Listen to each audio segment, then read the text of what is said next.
Blessed day ka, low carbs! Narito na po yung inyong request na tocino. Low carb tocino po. Una, kailangan natin ng 1 kilo po na pork. I suggest lomo part po. Ito yung pinakamalambot na part ng pork. Yan. So, piliin nyo na lamang po yung merong kasamang taba. Meron naman po. Ito sa akin, may nakuha po ako eh. Yan.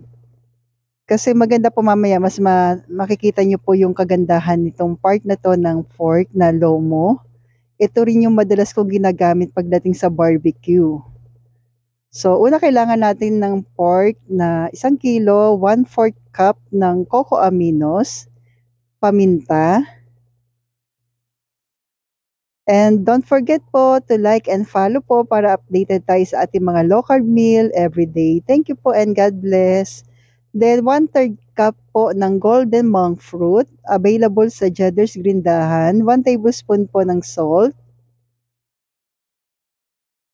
pati po yung ating organic cocoa aminos, available sa Jedder's Grindahan, 2 tablespoon po ng lemon. Then yung ating red color, pero optional lamang po, pwede rin naman na white na lang, wala nang kulay, it's okay. 2 tablespoon po ng minced garlic. Yan. Then, imimix na natin ka-low carbs. Kadalasan tinatanong sa akin nito, gaano ang katagal na pwede po itong stock sa rep. Sa akin, as long nasa freezer, pwede po siya. Meron naman tayong lemon. Gusto niyo po, palitan nyo na lang ng vinegar para talaga magtagal. Pero, yung paglambot kasi ng karne, mas gusto ko lang talaga yung lemon. Kaya po siya, basta ilagay nyo lang po sa freezer, tapos 2 to 3 hours bago nyo po lutuin, ilabas nyo na po. At ito po pala yung kagandahan yan. So, pagka na-mix na natin maigi, yan, ito 2 days ko po bago ko po siya niluto. Minarinate ko po siya, nilagay ko sa freezer ng halos 2 days kasi na-busy po ako. So, yan po. Basta mix lang natin maigi para lahat po malagyan ng ating sauce. Then, ito po yung kagandahan sa lomo part. Kasi nga po malambot siya, no need ng palambutin. No need lagyan ng tubig.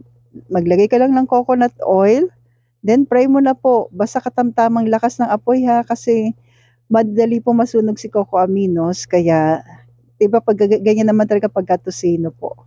So, mahinang apoy lamang po, katamtaman.